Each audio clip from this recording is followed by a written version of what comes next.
Section 3 is all about the colonies. 3.1 are a few terms that you need to know and the beginning of the Spanish colonies that are there.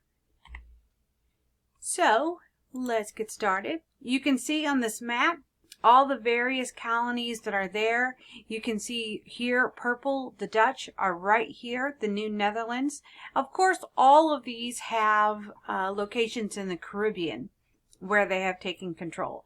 But the Dutch themselves right here in this area, this will be New Jersey. And then the English are on either side of the Dutch. New England, so Massachusetts, Maine, that area, and then down in the Chesapeake Bay where Maryland and Virginia are. The French are in the far north, so this is the St. Lawrence River and Acadia, and then the Spanish stay down in the Mexico area, Florida. So that's where they're going to be, up into New Mexico, all right? So terms that you need to know. The first term is indentured servant. What is an indentured servant? Well, 3 out of every 4 immigrants that are going to come to the New World are going to be indentured servants. They're contracted for 4 to 7 years to work in exchange for passage to America.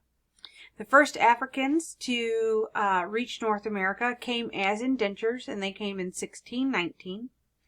Some of them are free, some of them are indentures, so it isn't until later on in the 1650s that slavery comes into the New England area. The Puritans themselves don't agree with slavery, so it takes a long time before it reaches that area. By the 1680s, 42% of the population coming to the New World are indentured servants. Much of them are, it's a lot like slavery themselves. They have little freedom to do what they want, but the big difference is indentured servitude at this time does not last a lifetime. It could last a long time, but it doesn't last a lifetime like slavery does. And also, an indentured could file a complaint against the person who holds their contract. The other term is the headright system.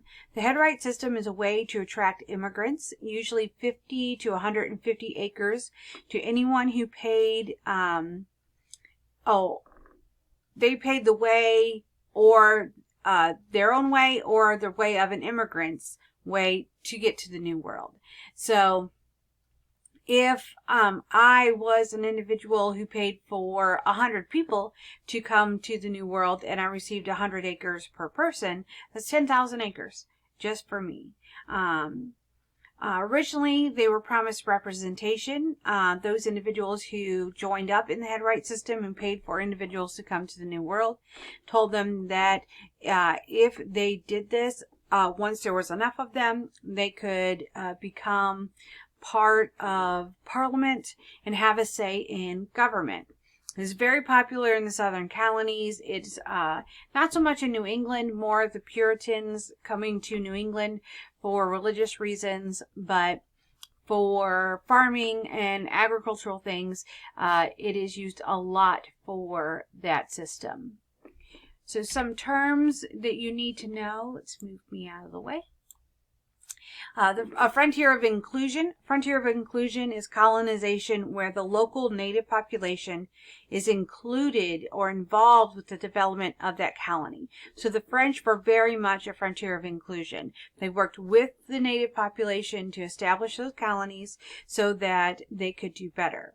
A frontier of exclusion is colonization where the native population was kept away from the colonists themselves. The English very much frontier of exclusion. They didn't want anything to do with the native population. They have this big fear of anything that was not like them. So they're going to try to keep the native population as far away from them as possible. And that's going to cause issues. Now, there are 3 types of charters you need to know. The first one is a royal charter colony. A royal charter colony is a colony under the control of an individual or trading company that reports directly to the crown. So that's the important part. They are speaking directly with those at home. A proprietary colony is a huge tract of land that's awarded to individuals as payment or gifts from a monarchy. So one person controls it all. So therefore it's personal property. And so they can do what they wish with it. They're very much looser in the requirements from the crown for that colony. And the third one is a self-governing colony. This is land claimed by groups or individuals who set up their own form of government and acted as their leaders. So Plymouth is going to start out as a self-governing colony, and eventually it will be transferred into a royal charter. So a lot of colonies, proprietary and self-governing, they start out on their own, but eventually they change to be part of a colony run by the king. So these terms are very important. They'll be on your quiz, so make sure you write them down. When it comes to the Spanish colonies, as you can see here, Spain gets the gold bug. Coronado will look for the 7 cities of gold, which is not a real thing. Coronado does not find any gold whatsoever, because it's just a famed city. Hernando de Soto will travel into Florida and Alabama with 600 conquistadors, leaving this huge swath of dead people along the way into the south. So they're both Coronado and de Soto very brutal individuals. By 1560, the Spanish give up their search for gold, and they will focus their focus will turn to defense of their territories. So there's not a lot that Spain finds as they travel about and are looking for all of these things. Now, New Mexico, as you can see here, the new policies, now that they know that they can't find gold, is to Christianize as many natives as they can. It's a center for Catholic missionaries. They follow the routes of Cabeza de Vaca, use a lot of the maps that he had there. One kind of brutal individual is Juan de Oñate. Oñate is, in 1595, he received a royal land grant, and he recruits 250 colonists to go to Santa Fe and establish a colony there. He really puts it out there that this is a great place to settle. It's bright, it's shiny, it's green, it's all this free land that they can get. All they have to do is come and work it for a bit. But what they don't know is how brutal of an individual he is. When those colonists get to the New World and get to New Mexico, into Santa Fe, he locks them up. And he basically forces them into almost slavery, where he has them work during the day and then he locks them up at night. He doesn't let those colonists go home. Meanwhile, he's back in Spain, talking about how wonderful it is, how there are these colonists who are spreading out and everything is good, recruiting more and more individuals. By 1598, he sets up a settlement as far north as he can go, San Juan Pueblo, near Albuquerque, Santa Fe. He knows that the Spanish authorities are way out of the way now. They're so far north that the Spanish authorities won't come up here, even if they hear of atrocities.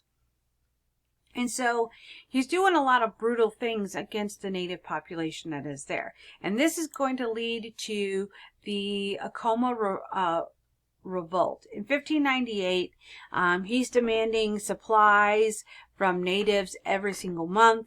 The Pueblos are going to rise up against him. He demands not only food and for them to farm for him, but also he starts demanding women as well. And so they're going to revolt. The Pueblos will rise up. 13 Spaniards will die in a raid by the natives at that time. One of those is Oñate's nephew. And so he retaliates and he goes out and he kills 800 villagers. Some of these are innocent individuals that did nothing to him, but he's going to kill them anyway. He enslaves almost the rest, mostly women and children. And if you were a man who was over the age of 25, he cut off their left foot so they couldn't run away. And so they couldn't fight back. And if you tried tried anyway, he cut off your other foot. So he was not a good person. And then about 100 years after that, we have the Acoma, the Pueblo Revolt of 1680, where since the beginning, you can see along this green line here, there's a lot of missions that are going to pop up. The Spanish missionaries are going to come in and really try to force Catholicism on all of these natives, and they're not going to respond to that.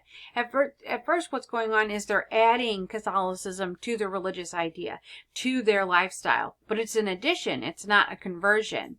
And so it gets to the point where the Catholic missionaries are going to start to jail chiefs of various tribes to force this conversion, force individuals to convert to Catholic culture and to Catholic religion. And so in 1680, after 100 years of forced conversion, the natives are going to get tired of it. So all along the Rio Grande here, you can see a lot of them rise up at the exact same time, in the exact same week. The result is about 400 Spaniards are going to die, 21 Franciscan monks, and 346 loyal natives to them all lose their life. But the Pueblos are successful in pushing the Spanish missionaries south. They go into what is modern-day Texas, into past El Paso, into Mexico itself.